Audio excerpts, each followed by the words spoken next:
लोग को पानी और ये जो मकान हम लोग को आवास योजना में जो दिया गया है वो मकान हम लोग का 4 साल हो गया है, उसमें कोई सुविधाएं नहीं है। और इतना बारिश हो रहा है, इतना बारिश हो रहा है, यानी कि एक दिन का रहता तो समझ आता। हम लोग जब से गए हैं तब से बिल मौसम का बारिश उसमें पूरा छत से टपकते रहता है। ना हम लोग को सोने का जगह, ना हम लोग को खाने का जगह, तो हम लोग जाए तो जाए कहाँ। इससे अच्छा सरकार ना गरीब को गरीबी नहीं हटा रहा है, वो गरीबों को हटाना चाहता है, इसलिए ऐसा बना। जबकि वैसा था तो ठेकेदार के ऊपर कार्रवाई होनी चाहिए। कौन सा घर बना, वो सिर में उसका टाइल्स अगर उठा के देखोगे ना, उसके नीचे केवल रेत मिलेगा, सीमेंट की एक बूंद नहीं है। तो इससे क्या मतलब है? उससे अच्छा तो बम गिराओ और सब पब्लिक को मार दो। सरकार से यही निवेदन करती हूँ कि जिस आवास में हम लोग को दिए गए हैं वहाँ एक बार आके रह के देखिए कि हम लोग किस हालत में रहते थे। इस वक्त हम बिलासपुर जिले के कलेक्टर परिसर में मौजूद है, जहाँ पे बड़ी संख्या में महिलाएं पहुंची। उनका कहना है कि जो सरकार द्वारा योजनाएं चलाई जा रही है उनके तहत जो आवास योजना उनको मिली है, वहाँ पे काफी दिक्कतों का सामना करना पड़ रहा है। मूलभूत सुविधाओं की वहाँ पे काफी दिक्कत निकल कर सामने। सीधे तौर पे बात करते हैं, जी क्या समस्या लेके यहाँ पहुंची? जी, मेरा नाम सोनिया शर्मा है और हम लोग ये अशोकनगर सरकंडा से आए हुए हैं। और हम लोग को पानी और ये जो मकान हम लोग का आवास योजना में जो दिया गया है वो मकान हम लोग का 4 साल हो गया है, उसमें कोई सुविधाएं नहीं है।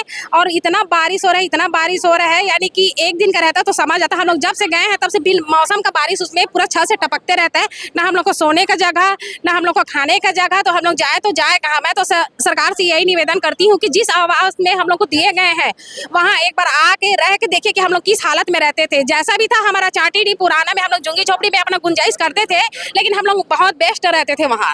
और जब से हम लोग यहाँ आए हैं हम लोग इतना तकलीफ पा रहे हैं। जिनके मकान नहीं जुड़ है वो तो बढ़िया अच्छे से है, और जिनका जुड़ है ना तो उनको ऐसा लगता है कि कोई भी कोने अगर एक सूखा मिल जाए तो बच्चे को वहाँ सुलाएं कि खुद भी वहाँ जाके बैठे। हम लोग को बहुत समस्या है कि हम लोग का मकान अच्छे से मतलब उसको रिपेयरिंग या कुछ भी करवा के हम लोग को दिया जाए।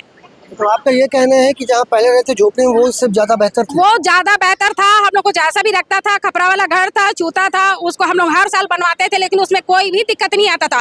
अब इसको तो ऐसा है कि ना हम लोग उसको में बनवा सकते, ना कुछ भी नहीं कर सकते, और ऊपर से हम लोग को इतना परेशानी हो रहा है जिसका कोई दिक्कत नहीं है। यहाँ पे ऐसे अधिकारी क्या बोले? यहाँ बोले हैं कि मतलब कि फोन नंबर रखे हो, मतलब हम लोग सर्वे करने के लिए भेजेंगे तो आप अपना समस्या बताना ऐसे करके। जब आपको झुग्गी झोपड़ी से खाली कराया गया होगा उस टाइम क्या सपने दिखाए थे? क्या वो सपने हकीकत में हुए? जी, वो सपने तो दिखाए गए थे कि आप लोगों को टाइल्स वाला मकान दिया जाएगा, अच्छा रहन सहन के लिए दिया जाएगा, वो सब चीज सुविधा है वहाँ। लेकिन बट ये पूरा ये बरसात का मौसम है तो बरसात के मौसम ही में पानी नहीं टपक रहा है। ये पूरा 12 महीना ही उसमें से पानी टपक रहा है। जैसे कि बाथरूम का लीकेज हो रहा है, नहाने का लीकेज हो रहा है, तो अब छोटा छोटा बूंद एकदम इतने सारे पूरे बन जा रहे हैं कि वहाँ बेड लगाने की कोई जगह नहीं है।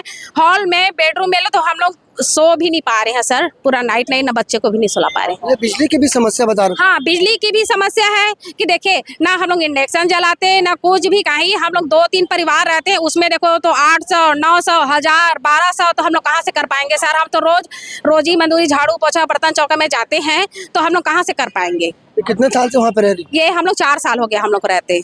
इस दौरान चुनाव भी आया होगा, वोट मांगने आए लोग भी आए होंगे, क्या बोले थे? चुनाव भी आए थे तो हम लोग सबको बताए गए थे कि हमारे यहाँ ऐसा समस्या है, वैसा समस्या। सब आते हैं बोलते हैं कि हो जाएगा हो जाएगा हो जाएगा। अगर जब होना ही रहता तो हम लोग यहाँ तक चल के नहीं आते सर।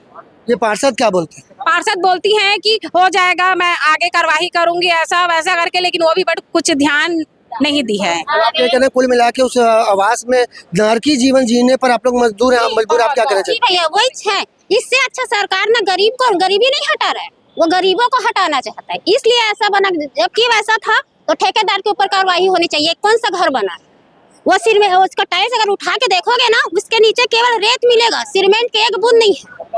तो इससे क्या मतलब है? उससे अच्छा तो बम गिराओ और सब पब्लिक को मार दो।